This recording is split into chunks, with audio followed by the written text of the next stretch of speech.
Good morning, everybody. I'm Jody Foster. I'm one of the, we got a little bit of feedback here.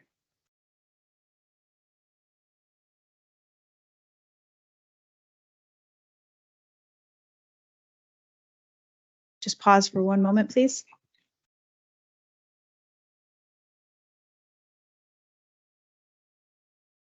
Check 1, 2. There we go. Try that again. Good morning, everybody. I'm Jody Foster. I'm one of the public information officers from the Emergency Operations Center. We're here this morning to provide you with an update of emergency activities on the McDougall Creek fire. And as per usual, we'll start off this morning with our chair, Loyal Wooldridge.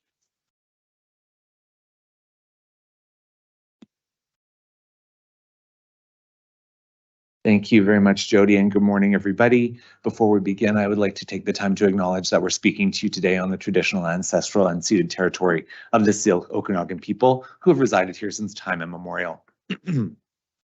This is the 9th and final scheduled press conference regarding the response to the wildfires in the central Okanagan. Additional information sessions will be provided by each community going forward. Each local government and First Nation will tailor their communications to meet the needs of their community in the recovery phase of the response. Today, I'm joined with West Kelowna Mayor Gordon Milsom, who will be available for questions following the press conference today, as always. And then we have our EOC Director, our BC Wildfire Representative, Fire Chiefs, and ESS Supervisor, who's here to speak today as well. Today, we'll be focusing on the current fire situation, updated information on structural damage, the next steps for those under evacuation order, and a look forward into what recovery looks like for the region. Before I hand it off to our subject matter experts, I want to express deep gratitude on behalf of our regional communities. Firstly, thank you to the media for attending these press conferences and sharing essential information with residents. We greatly appreciate all the time you've dedicated to keeping people updated during these emergencies. Secondly, I would like to extend my sincerest thanks to our experts. Their presence and knowledge have provided us with a sense of calm amidst uncertainty, and their stories from the front lines have inspired us all to keep going. There's not enough words to convey our appreciation for the ongoing efforts of the frontline teams, including our ESS volunteers who have worked diligently to protect and support people in a time of crisis. And finally, I want to thank each of you that are watching today and everyone that was affected by these wildfires. This has shaken each of us personally and collectively. There have been and will continue to be challenges that we need to work together to overcome, and I want to thank each and every one of you for your patience and kindness while we work through this together. We also can't forget what was saved in this wildfire event. Countless homes were saved and over 10,000 properties were evacuated safely with no loss of human life. This is due to the coordinated efforts of the EOC and the on-the-ground first responders. Since our last press conference on Saturday, another 1,000 properties were downgraded from evacuation order, allowing residents to return to their homes. However, there are still 2,381 properties under evacuation orders, and we understand your eagerness to get home. Over the past few days, I've heard from residents who are frustrated about the remaining orders. We recognize that this is a challenging situation. And as the chiefs have mentioned, the EOC does not make the decision lightly to keep orders in place longer than they have to. However, your safety remains our top priority.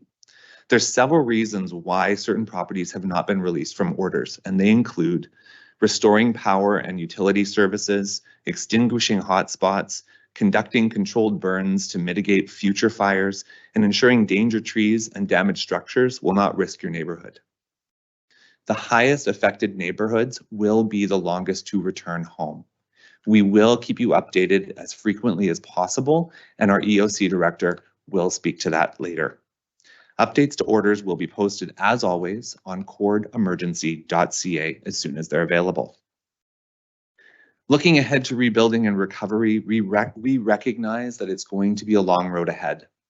Recovery will require time, investment, and commitment from all levels of government. While the past week and a half has tested us, it's also demonstrated the strength that lies here in the Central Okanagan communities. We are resilient and supportive of one another. United as a region, we will recover, rebuild, and restore. Thank you. Thank you, Chair Wooldridge. And if we could please have Sally Ginter, the Regional District Chief Administrative Officer and today's Emergency Operations Center Director, to the mic.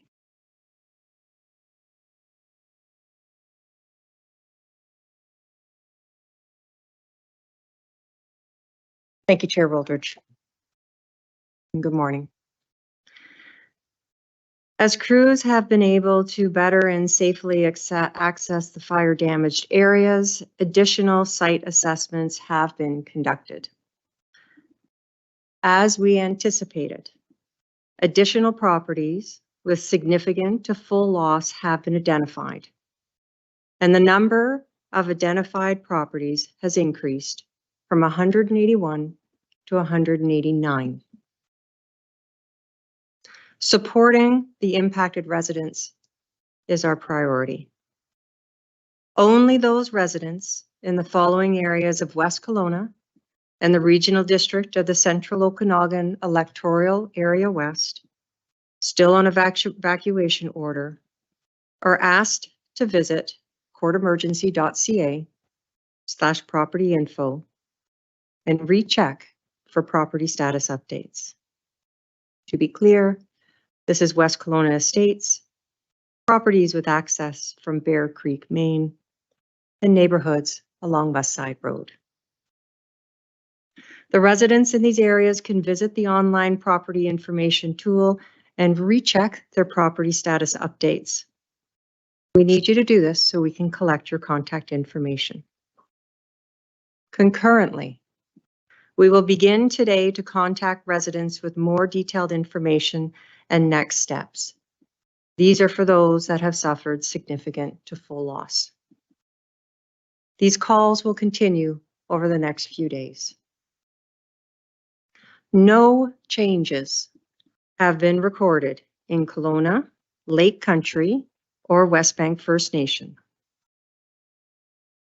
If you are in those areas, please do not use the tool. The updated breakdown properties with significant damage to full structure loss is now as follows. Lake Country 3, Kelowna 4, Westbank First Nation 19, West Kelowna 69, and the Regional District of Central Okanagan West Electoral Area 94. This number includes Lake Okanagan Resort as a single property. On this property at Lake Okanagan Resort, we have approximately 150 units that have been impacted. Lake Okanagan Resort property owners are encouraged to go on to courtemergency.ca. There are special instructions posted there to help them navigate the search tool so they can identify their property. Those who use the property notification tool again on courtemergency.ca will be prompted to fill in a contact information form. As I shared, individual calls to impacted property owners will commence today and will continue over the next few days. We will be providing additional information to the property owners and providing a clear line of sight on next steps. Only when it is safe to do so, officials will conduct escorted visits to those owners that have had significant to full structural loss of property in these affected areas. As we transition from response to recovery for the McDougall Creek wildfire, we are in the process of opening a resiliency center. We hope to have that open later this week. It is on WFN lands where affected residents will be able to seek supports, answers, and we will also be located near the emergency support services as they are too relocating. This location has been deemed as a convenient and appropriate location given the West Kelowna, Westbank First Nation, and Regional District Electoral Area West residents. I'd like to thank all those who did go on the tool and complete the information form. Because you have done so, you have expedited our ability to be accurate and to reach out.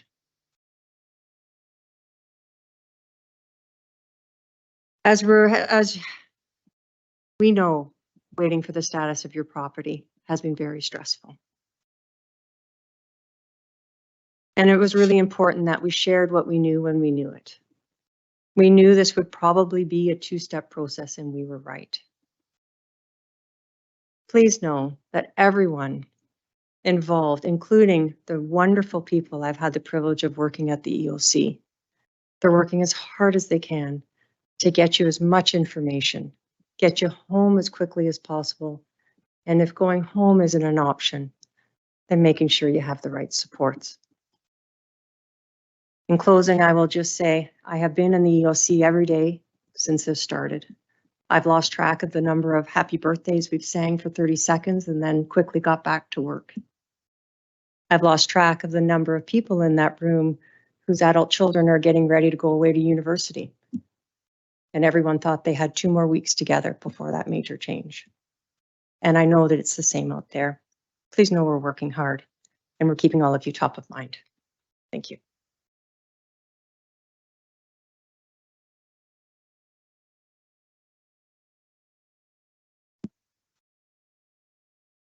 Thank you, Sally. If we could please have Brad Litke, BC Wildfire Service Incident Command, come to the mic.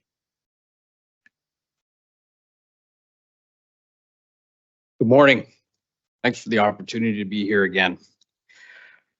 I'm happy to report there's been continued and further progress within the complex.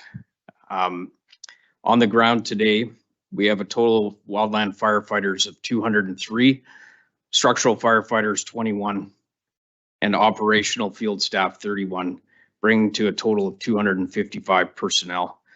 Aircraft assigned to the complex is 12, and total pieces of heavy equipment is 30.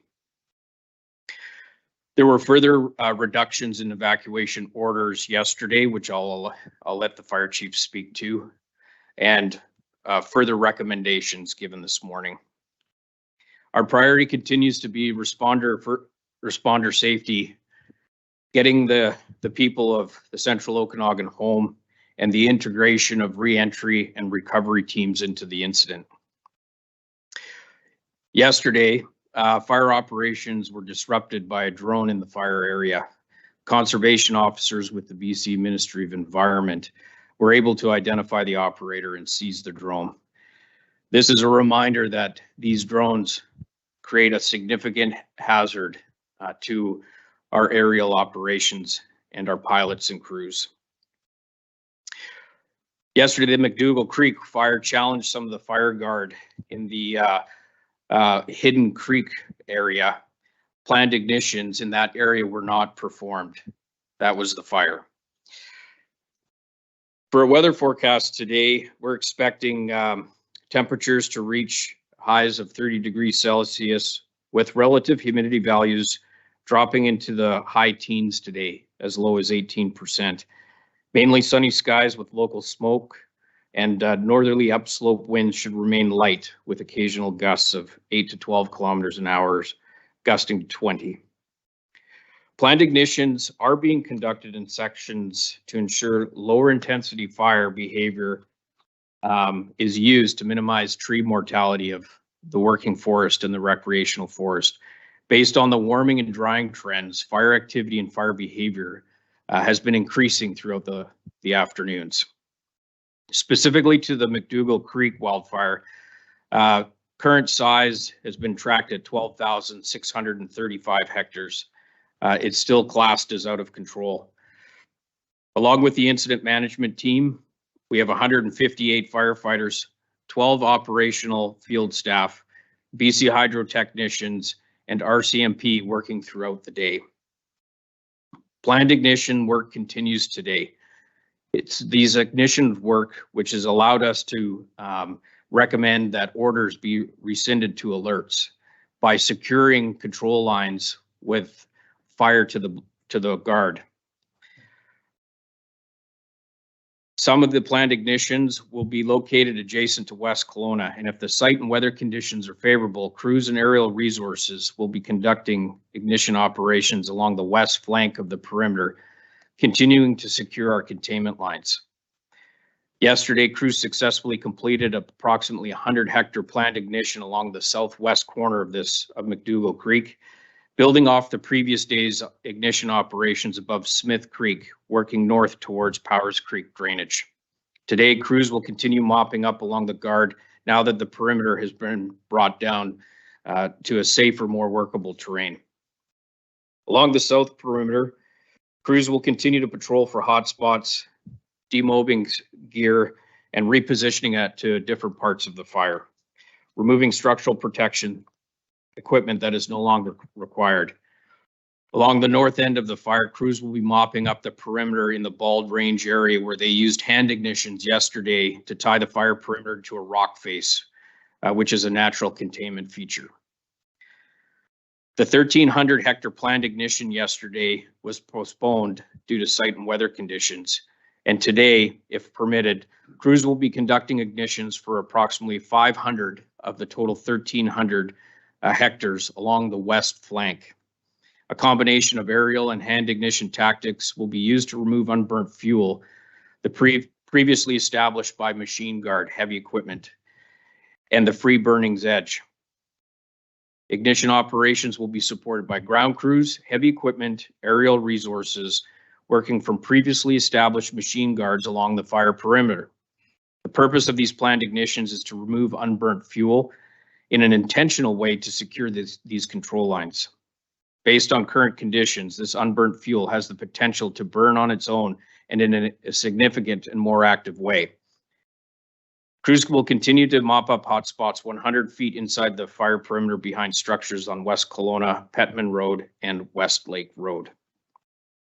Moving over to Walroy, no growth there. Fire status continues to remain in being held status, and there's only alerts in place there. To the Clark Creek wildfire in Lake Country, no change in size, 360 hectares, and the status continues to be being held. Any resources that we've downsized in have been reallocated over to the McDougall Creek wildfire.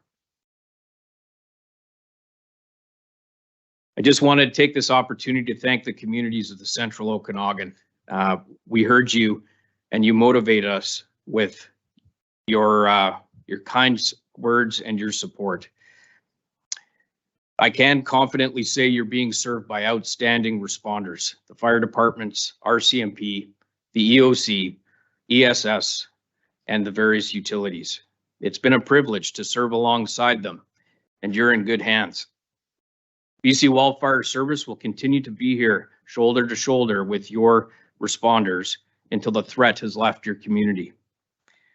Thank you for this opportunity to be included with these press conferences.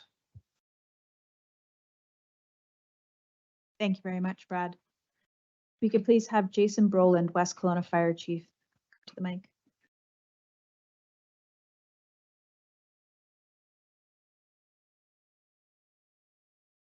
Hi, good morning, everybody. Operational period number 24 for our fire department. So I'll be speaking to West Kelowna and West Bank First Nation structural fire department response. Today, as you've heard, is a day of continued transition. The hard work of structural firefighters now becomes the hard work of recovery. The firefight in our community has transitioned to a firefight in the hills above our community. Residents who have been out of their home are now returning slowly but surely to their homes. I said very early on in the fire that the minute people go out, we start thinking about how to get them back. I said that we have a plan and we were going to execute on it, and we've continued to do that. As you heard yesterday, thousands of people returned to their homes. And today I'm hopeful that even more will do so. There is still a lot of fire behind our community. We flew over quite a portion of it yesterday, and we're able to see that this fire will be with us for a while, not in the streets and neighborhoods, but in the hills above. As you heard from Brad, the hard work continues behind the community. It's not yet 100% safe in those areas, but great progress is being made. The fire, as many people witnessed yesterday and will likely see again today, is still close. But on the structural firefighting side, we've made tremendous progress. The many fire departments who have visited us here and helped out from out of town have now redeployed back to their communities or other fires. My firefighters said to me, Chief, we will be the last ones on the line. And I can tell you that we were. Our fire department was the last department off the line when it came to structural firefighting in our community. And we now are conducting just patrols, particularly in neighborhoods that are returning or remain on evacuation order. A tough week is just beginning for many who are returning home or waiting to return home. When the going got tough, your firefighters were on the ground fighting it. And now for many, the going's going to get tough, and we ask you to take a page from our book and do the same. I'm being asked over and over again, when can we go home? And it's a very fair question, but the answer is simple. You'll be allowed to go home as soon as it's safe. I want to speak specifically to a couple neighborhoods. Firstly, the Smith Creek area. You heard from Brad that a number of ignitions are either ongoing or planned in this area, and that is going to secure the line between your neighborhood and the fire itself. As soon as that work's complete, and as soon as fire behavior allows, I expect that residents will be able to go back home in that neighborhood. This will be soon. There's a lot of resources being put to this, both on the fire line as well as in the EOC. I want to speak specifically to the other neighborhood in our community, which is still out, but for a very different reason. The West Kelowna Estates and Westside Road neighborhoods. The damage in the remaining evacuation order area is significant. You or your neighbors, in many cases, have lost their homes and lost everything. We're going to do it right, and we're going to do it safe. You heard from the EOC director that a number of things are being put in place to assure that. In that neighborhood, entire systems are having to be removed and rebuilt. The power lines, the power poles have burned, the lines are on the ground, the transformers are tipped over. All of that is being removed and it's being rebuilt. There are danger trees, which mean in any sort of windstorm, those trees could tip over, and we don't want people in the vicinity of them. There's an entire group of people who are out there addressing those. Some of you, your homes are undamaged, but the roads leading to them are not safe. So until those roads can be made safe, we can't get you back in to see your house. The return is going to be staged. It's going to be incremental, as we said, and it's going to be, in some cases, a lot by lot reentry. There are great staff at the EOC who are already working on that plan. We have compassion and sympathy for your loss, and we understand what you're going through, but we're making progress. And some of that progress I can share is that this morning, last night and this morning, Brad and I signed off on the lifting of the evacuation order for Rose Valley Elementary School. The school was saved through the hard work of firefighters from BC Wildfire and the fire departments who were there. And because of that, this morning, the teachers were able to get back into the school and begin to set up their classrooms for the resumption of business there. That's a major milestone for the community. But in the neighborhoods nearby, in many cases, it will be days or in some even weeks before people are able to return to the most devastated spots. I've asked that the EOC begin to work on sharing some of those longer timelines to give people a better sense of what they're looking at. The best thing I can advise for those of you who are still on evacuation order or alert is that you sign up at courtemergency.ca. That's where you're going to find out immediately when those evacuation orders and alerts are lifted. So this is our final 10 a.m. media conference. and people are probably asking, what does the future hold? There is an ongoing firefight. We've heard a lot about planned ignitions. People are going to see smoke and fire, sometimes in what looks like very concerning amounts over the community. But there are a lot of professionals on the ground ready to deal with this. Our primary focus remains getting you home. It's been my honor and pleasure to come to all of you each morning at 10 a.m. I've heard from you that is the reason why a lot of this has worked so well. And it's, as I say, been my honor and pleasure to do so. Now it's time for our event to shift to others who are going to be leading this fight to get you back into your homes and to help our community recover. Planning for your return and keeping you safe, though, remains my #1 priority. But I will continue to be involved along with the other fire chiefs, but now at the EOC, helping that group to do the hard work that they have to do. But I also need to focus on West Kelowna Fire Rescue, on my firefighters and staff. Obviously, we've been through a lot, but haven't had any time to process that. I need to sit down with the firefighters from my department. We need to have a beer. We need to talk about all the things we saw, all of the things that we did. Their mental health is also my concern. The public did everything that I asked, and I just ask for your continued compassion for what we're going through. We are only 11 days into what is a historical natural disaster that our community faced. Let's continue to make our response and our recovery to that event historical as well. So last but not least, how can the public help? Obviously, continued and ongoing support. There are still many firefighters here on the ground doing this work. As we go forward, consider joining us or another volunteer group in the community. I'm going to be looking for paid on-call firefighters this fall.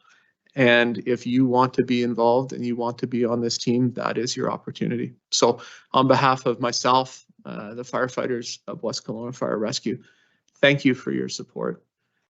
We're proud to have served the community. Thank you.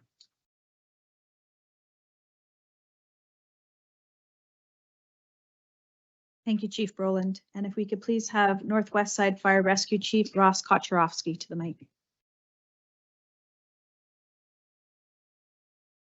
Thank you and good morning. It's an honor to be here in person and not out in the field.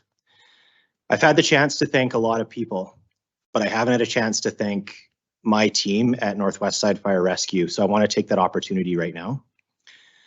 Along with Deputy Chief Sean Barnes, from the beginning of this event, when the fire moved in and started impacting communities, they were there working tirelessly, saving homes, and doing everything they could to make sure that those who weren't impacted initially weren't impacted, as well as the Northwest Side community, that the fire didn't move up into those communities and affect them as well. I couldn't be more proud. I'm here today to provide an update for the electoral area west along Westside Road for the communities from Traders Cove to West Shore Estates. Wilson's Landing is still working jointly with Northwest Side Fire Rescue to support BC Wildfire services.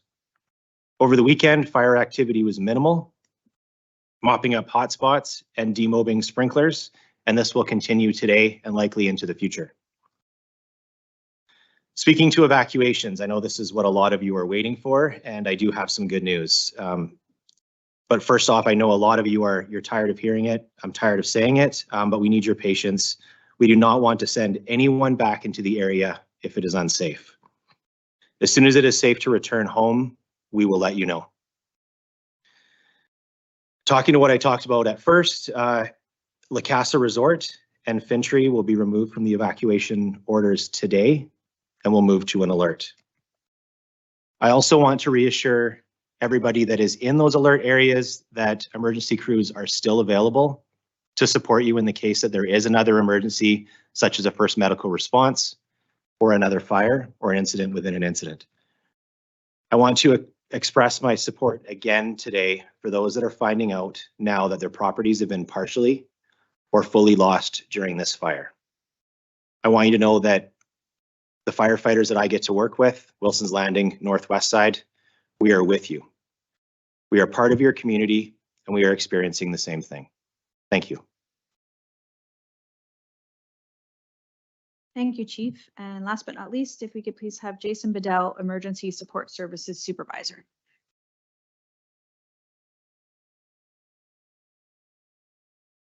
Good morning and thank you. As we start to see more orders downgraded throughout our community, more evacuees are able to return to their homes. This is significantly reducing the strain on our ESS resources to provide support to our community. Supports will remain available to evacuees who remain on order and whose residence is uninhabitable. To be clear, ESS supports are not available for those who have insurance. Again, I urge evacuees to contact their insurance provider as soon as possible if you have not done so, for supports or potential reimbursements for out-of-pocket expenses. Our ESS volunteers follow provincial policies.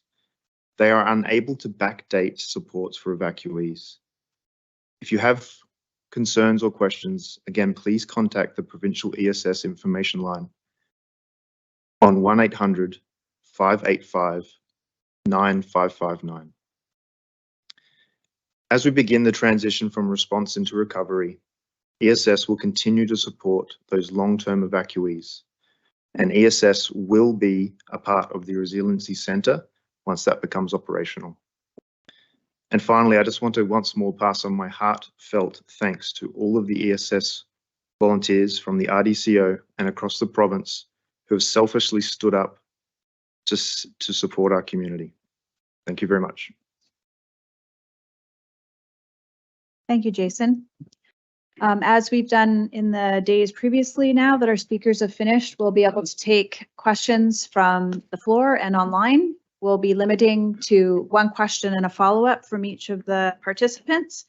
And I also wanted to make known that after the conference is finished, if there's people who would like to do additional interviews, we can do that in the lobby as well. And Mayor Milsom is also with us today. So let's start with the mic, Kent Mulgat. Kent Mulgat from Kelowna now. So for people at La Casa, would they have access along Westside Road to get there? Would they go through a checkpoint and give an address? How does that work?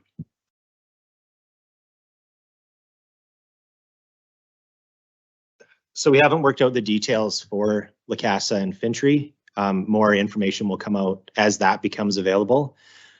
It is not safe to go through the south. We have power lines down still. We have danger trees still. We've got a lot of things that will affect that safe passage. So you will likely have to go up through the north, but we will be facilitating those people returning to those communities through information today. Thank you, Chief. Haley, do we have somebody online that'd like to ask a question? We do. I see Rob Monroe. He's always first online. So Rob, I'll give you a chance to unmute your mic and ask your question. I think this is probably for Brad Litke. I just want to talk about the controlled burns a bit.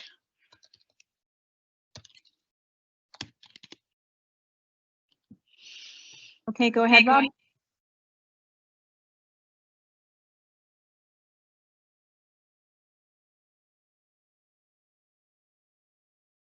Rob, are you still there? Sorry, it muted on me. Again, sorry about that. Brad, I know the control fires are intended to control this fire as it burns so that you can get a handle on it. Some of them are huge areas. How much thought is given in while you're doing this to in a sense, fireproofing or fire smarting that area from future fires for future years? I think I understand your question. There is a little bit of crossover there. Oh, sorry, we got some. Okay. Really, when it comes down to the incident at this point, ignitions come with specialists that are trained and experienced individuals that work alongside operational staff. There's written plans. There's consultation in some cases. It's subject to the size of it. What that's going to benefit us in the future is often when we're fighting fires in the forested areas, if there's previous burned areas, we'll be looking at those burned areas as potential anchor points. Because of the fire has previously gone through, it has removed a bunch of the fuel and will take the intensity out of a new wildfire moving into it. So as a result of a lot of the ignitions that we're conducting along guards with aircraft and personnel, is those areas will have received in a roundabout way of fuel treatment for the future. So the intent is, again, to remove the fuel. We're not trying to remove the forest. We're trying to make sure that we have moderate intensity burns to reduce mortality to some of the forest itself. So from a future perspective, once we have control of these wildfires, it will aid in prevention or aid in the reduction of fire behavior for the future. I'm not sure if that completely answered your question, Rob. Rob, did you have a follow-up question? You can just unmute your mic. Yes, I think that's basically answered it. Thanks, Brad. I appreciate that. I'm not sure who this one is for. Any idea on timelines that the evacuated residents whose homes are destroyed will be able to get in and do those tours? And is there any thought that the media will be able to get in there at some point for the same kind? We can ask Sally Ginter to answer that one for you. So to confirm, I think that it's two questions in there. One is a timeline on the tours. We refer to them as visits. And the second is the role of the media. Is that correct? I believe so, yes. Okay. As shared earlier, we are currently reaching out and connecting with the property owners where significant damage and or loss has occurred. We are also in flight. We have the resources that we are pulling together, such as the physical resources, the transportation, but also, again, the psychosocial emotional resources that we will make sure are with the property owners. At the same time, we are compiling the information that homeowners are going to need to have as they navigate their next steps. I think we can all agree that the loss of one's home is probably one of the most horrible things that can happen. So we are really mindful that the first persons that should go to see lost homes are the ones whose home is lost. We will follow up separately with the media on what our plans are to ensure you get the information you need, and the homeowners and their losses remain our first priority. Thank you, Sally. Is there another question at the podium? Hi, Rob Gibson with Castnet. I'm not sure who wants to take this one. I know you kind of touched on it earlier. We have a question from one of our audience members. Lives in Smith Creek, frustrated by the Upper Tala, Shannon Estates returning home. Maybe you could just clarify what the back burning and the other types of weather issues and those kinds of sensitivities that are keeping people out of their houses. Maybe give us an idea when they might be back.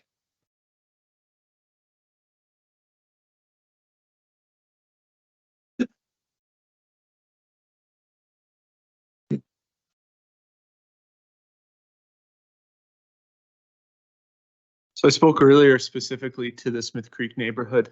It is the one on the southernmost end of the fire. And as it sits today, it is the one that remains most exposed to the risk that the fire behind the community still presents. So neighborhoods such as Shannon Woods and Talus Ridge, the Wildfire Service has done an incredible amount of work over the last several days to build fire guards, to conduct planned ignitions, and tie all of that together so that there's a level of comfort in those neighborhoods that should the fire challenge those guards, it can be held and the neighborhoods aren't at risk. Smith Creek, being a little more southern, is a neighborhood where that work is still ongoing. There were planned ignitions that took place in that general vicinity yesterday. And there's more work to be done to tie in fire guards that have been constructed with those planned ignitions and ensure that that neighborhood is as safe as the other ones. I can assure you that I saw with my own eyes yesterday that work is ongoing. The public saw it with the plumes of smoke that rose above the community in the vicinity of that neighborhood. Based on that work, we're going to be able to let that community home soon. It's going to be, if everything goes well, the fire behavior is as anticipated, it's going to be soon. It's a matter of days, if not shorter, in that neighborhood. So be patient. Bear with the wildfire service and us, and know that when you do go home, there's a level of comfort there that a lot of work has been put into making sure that your neighborhood is safe. Do you have a follow-up question, Rob? Yeah, just Jason, before you leave there, you talked a little bit about the idea that we're going to be seeing smoke, activity, guys fighting this fire possibly until the snow flies. Is that accurate? I think it's going to be with us for a while.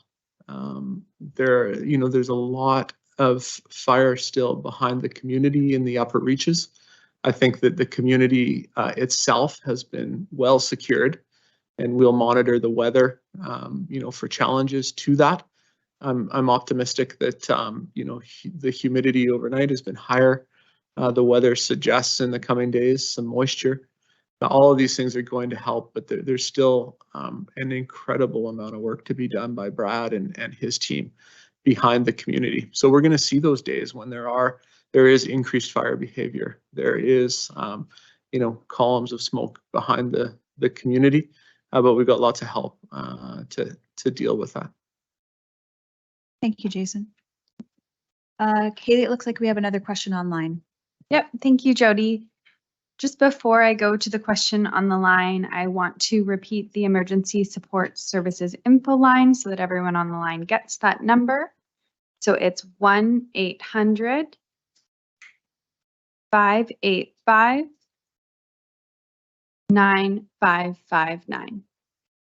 Thank you. And we'll go to the next question on the line. Chuck Chang, you can unmute your microphone and ask your question. Hi, thank you. Chuck Chang with the Canadian Press. First question is addressed to Regional District Chair Lawyer Wooldridge.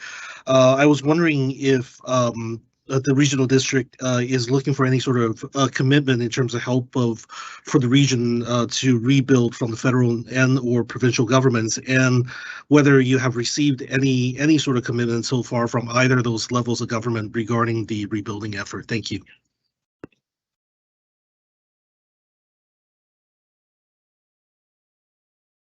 Thanks, Chuck, for the question. Obviously, a lot of discussions going on over the last week with various visits from the Premier and the Prime Minister.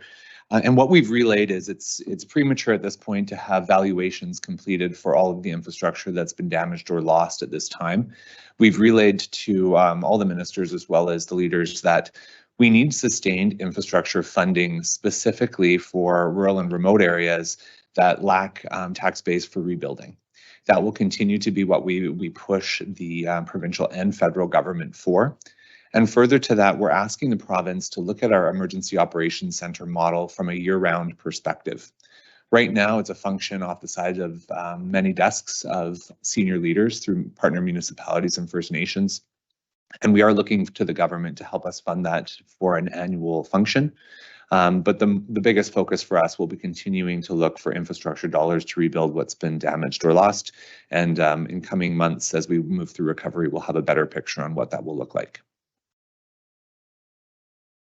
Thank you. And I do also have a follow-up for Mr. Brolund. I know Mr. Brolund mentioned earlier about entire systems having to be removed and rebuilt in parts of West Kelowna. I was wondering if he can speak a little bit to kind of what type of infrastructure damage are we seeing from this fire so far, other than the power system? You know, are you seeing anything with the roads, any additional utilities damage? Just to give, is there a way of giving us a sense of the infrastructure damage that has been done by these fires to the local community? Thank you. We are certainly seeing some infrastructure damage to roadways. A lot of that assessment remains underway. One of the big focuses for us still to be looked at is drainage and runoff as we move into the fall season when we expect to see rains. Obviously, the ground's capacity to absorb water has been changed in the burned areas, so we're looking at that infrastructure is being looked at by professionals on our public works team. We're also looking at the ability to deliver clean drinking water to these neighborhoods. Obviously, like our areas around our reservoirs have been burned and challenged, and there's many experts looking at things at that level as well. Far and away, the most damage to infrastructure has been due to the burning of poles in the neighborhoods. And the minute those poles are touched by fire, they need to be replaced for everyone's safety. So the cooperation that we've had from BC Hydro and its contractors, as well as TELUS and Shaw, Rogers, the other telecommunications providers, has been second to none. They are already well into these neighborhoods, removing and replacing, and we're only seeing the farthest reaches where they're still in that removing process. But it's a big job for these men and women to get in there and rebuild from the beginning that power infrastructure. Thank you, Chief Brolund.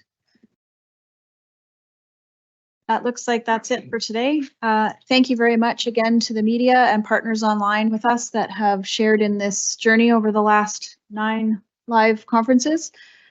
Please continue to look for information from the Emergency Operations Center. We'll still be supporting communities from there as we transition to recovery, and particularly over the next days and months as we remove the last of the evacuation orders and alerts.